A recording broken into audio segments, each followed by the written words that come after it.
आज कई लोग मैसेज पढ़कर, कई लोग दूसरों की बातें सुनकर अपना मार्ग बदल रहे हैं। कई बार खिंचाव देता है कि नहीं नहीं ये सही बोल रहे हैं, आज तक 11 साल में इन्होंने किया क्या है। गंगा गए तो गंगादास और यमुना गए तो यमुनादास, और शिवलिंग पर मांस का टुकड़ा रखा और कहा मेरा शिव अपवित्र कर दिया तुमने। कि जो वातावरण आप लोग मोबाइल पे देख रहे हैं, सुन रहे हैं, ये फिसल गया, ये भी निकल गया, ऐसे 20-20, 22 वर्षों की यात्रा करके कोई हमारे लक्ष्य को हिला कैसे सकता है, कोई हमारी श्रद्धा में छेद कैसे कर सकता है। कि उसको ये समझ में आना चाहिए कि मैं किसी छुई मुई के पौधे से नहीं, मैं किसी पर्वत से टकराया हूँ।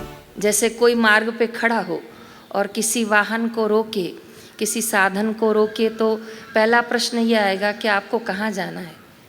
और जिसको जाना है यदि वो सिर खुजलाए और कहे कि तुम कहाँ जा रहे हो, तो चलाने वाला यही पूछेगा कि तुमको कहाँ जाना है, तुमने मुझे रोका है।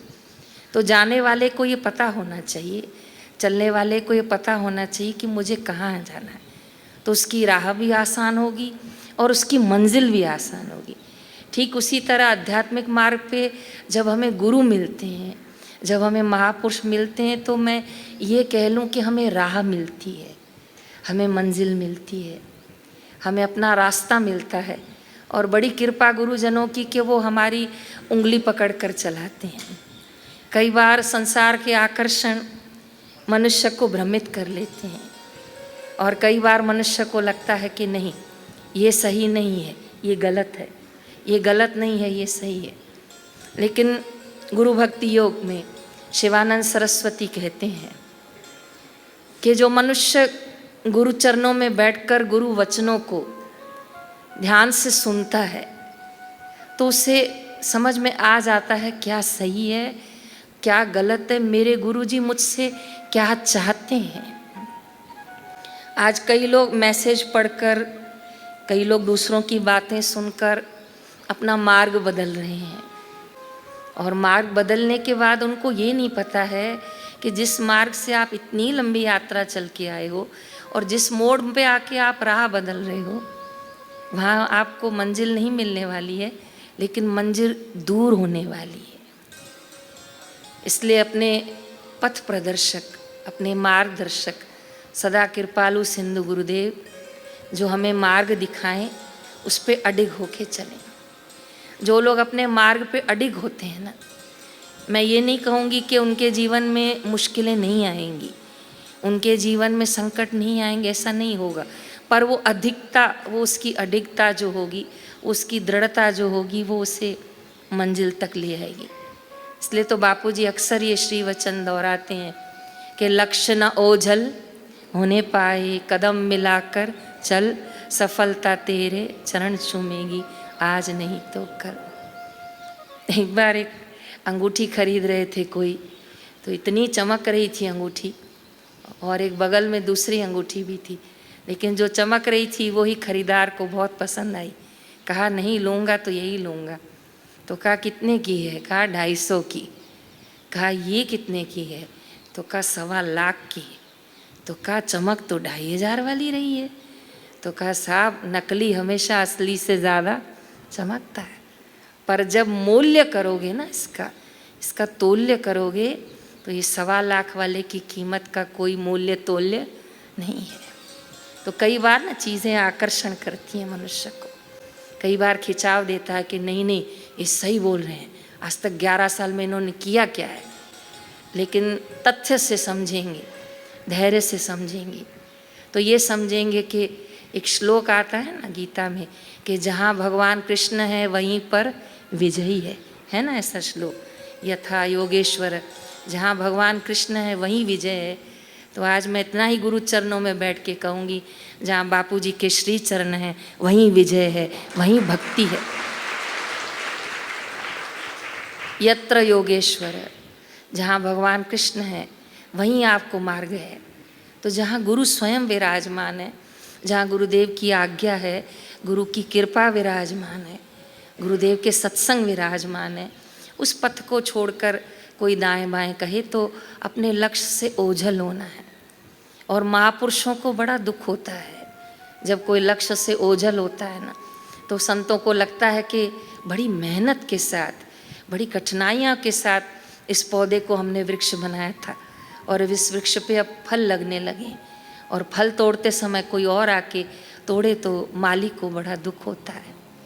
तो इसलिए साधक को अपनी दृढ़ता, अपने लक्ष्य की ओर दृढ़ता बनाए रखना चाहिए। जिसका जीवन में लक्ष्य दृढ़ होगा वो अवश्य सफल होता है। क्यों ना भागवत में आप प्रहलाद को देख लीजिए, क्यों ना आप नारद जी को देख लीजिए, क्यों ना आप ध्रुव को देख लीजिए, क्यों ना आप शबरी को देख लीजिए। जिन्होंने अपने लक्ष्य की ओर दृढ़ता रखी वो सफल हुए। कई बार बापूजी बताते हैं ना कि साईं लीलाशाह के लिए किसी संत ने 2 शब्द ऐसे कह लिए कि ये सफ़ेद कपड़े वाले। तो गुरुजी ने कहा कि मैंने दोबारा कभी मुंह मुड़कर उनकी तरफ नहीं देखा। क्यों? क्योंकि बापू अपने लक्ष्य के प्रति, अपने गुरु के प्रति दृढ़ थे। तो हमें ये संदेश मिलता है इन प्रसंगों से कि अपने मंजिल को कौन पाते हैं, अपने लक्ष्य को कौन पाते हैं जो दृढ़ हैं। पर गंगा गए तो गंगादास और यमुना गए तो यमुनादास। अगर इस तरह की हमारी यात्रा होगी तो माँ पार्वती का उदाहरण शिव पुराण में कैसे आता है, माँ सती का उदाहरण शिव पुराण में कैसे आता? गुरुदेव वचन सुनाते हैं ना, वरहूँ तो शंभु न तो रहूँ कंवारी। इतना दृढ़ निश्चय कि नारद जी ने विघ्न डाला तो भी न हटे। शिव पुराण में आता है कि 7 ऋषियों ने मिलकर माँ पार्वती की श्रद्धा की वो कसौटी ली कि संब सदाशिव विराजमान थे और शिवलिंग पर मांस का टुकड़ा रखा और कहा मेरा शिव अपवित्र कर दिया तुमने। कहा अगर हमारे शिव सच्चे होंगे तो ये टुकड़ा भक्षण करें। तो कहते हैं शिवलिंग ने उस टुकड़े को भक्षण किया। कहे अब कह लो। तो भी माता पार्वती की श्रद्धा 7 ऋषियों के डगमगाने से भी न डगमगाई। इसलिए दुर्गा सप्तशती के 5वें अध्याय में ये श्लोक का एक वचन आता है कि या देवी सर्व भूतेषु श्रद्धा रूपेण। ये श्रद्धा शब्द आता है उसके अंदर, माँ का एक स्वरूप है श्रद्धा। फूल कितना भी सुंदर हो लेकिन उसमें सुगंध नहीं तो फूल किसी काम का नहीं, बस वो दिखने भर का सुंदर है। ऐसे ही साधक कितनी भी यात्रा करे लेकिन उसकी श्रद्धा में यदि अडिगता नहीं है, उसकी श्रद्धा में यदि दृढ़ता नहीं है तो हो सकता है फिर दाएं बाएं उसको कोई चमकती हुई अंगूठी, कोई चमकता हुआ सितारा उसको आकर्षण करे। लेकिन नम्र निवेदन करूंगी कि जो वातावरण आप लोग मोबाइल पे देख रहे हैं, सुन रहे हैं, या आसपास सुन रहे हैं, ये फिसल गया, ये भी निकल गया, तो ये समझिए कि ये श्रद्धा देवी की कोई कमी रही है। बाकी जिनकी श्रद्धा में परिपक्वता है, दृढ़ता है, तो वो अपने अनुभव का आदर करते हैं। जो उन्होंने गुरुदर से पाया है उसको कभी भूल नहीं सकते कि कैसे कैसे विकट परिस्थितियों में गुरु मंत्र ने हमारी रक्षा की है, कैसे कैसे विकट परिस्थितियों में बापूजी के सत्संग ने हमारे आसपास चारों ओर रक्षा कवच बनाया है। एक बहन मुझे बता रही थी कि उनके पति एक्सीडेंट में गुजर गए। उम्र छोटी थी, बच्चे भी छोटे थे, लेकिन 4 दिन लगे उसको, बस 4 दिन उनके मन की स्थिति खराब थी। लेकिन 5वें दिन उन्होंने फिर से गुरुदेव का सत्संग सुनना प्रारंभ किया। ऐसा सत्संग सुनना प्रारंभ किया कि त्रिकाल संध्या के साथ 3 बार वो सत्संग सुनने लगी। और केवल सुनने न लगी लेकिन मनी मन बापू के वचनों को ध्याने लगी कि ये तो इस जन्म का साथी था। पता नहीं ऐसे कितने साथी तुम पहले छोड़ के आई हो, पता नहीं आगे ऐसे कौन साथी तुमको मिलेंगे। सच्चा साथी आज भी तुम्हारे साथ है। बस वो वचन बापू की उसने गांठ बांध ली। जो गांठ बांधे तो 5वें दिन से समाज के लोग आके रोते थे, लेकिन वो शांत मुद्रा में बैठती थी। तो उसके नज़दीक के रिश्तेदार ने बोला कि क्या सोच के तुम्हारी आंखें सूख गई हैं, क्या सोच के तुम्हारी आंखों में दुख नहीं है। कहा बस सच्चा पति मुझे मिल गया, सच्चा सत्संग मुझे मिल गया, अब मुझे रोना नहीं है, अब मुझे अपने लक्ष्य को पाना है। तो ऐसी विकराल और विपरीत परिस्थिति में भी अगर कोई हमारा सच्चा साथी है तो वो सत्संग है, सच्चा साथी है तो वो सद्गुरु है। तो ऐसे सद्गुरु पाकर, ऐसे सत्संग पाकर, ऐसे अनुभव पाकर, ऐसे 20-20, 22 वर्षों की यात्रा करके कोई हमारे लक्ष्य को हिला कैसे सकता है? कोई हमारी श्रद्धा में छेद कैसे कर सकता है? और अगर कोई कर भी रहा है तो हमारी दृढ़ता इतनी पक्की हो, हमारी दृढ़ता इतनी पूर्ण हो कि उसको ये समझ में आना चाहिए कि मैं किसी छुई मुई के पौधे से नहीं, मैं किसी पर्वत से टकराया हूँ। टकरा के चूर चूर हो जाऊँगा, पर मैं पर्वत को हिला नहीं पाऊँगा।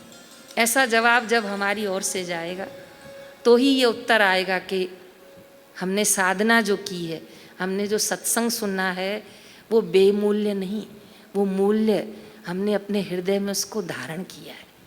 तो दृढ़ता हो, प्यास हो, जिज्ञासा हो।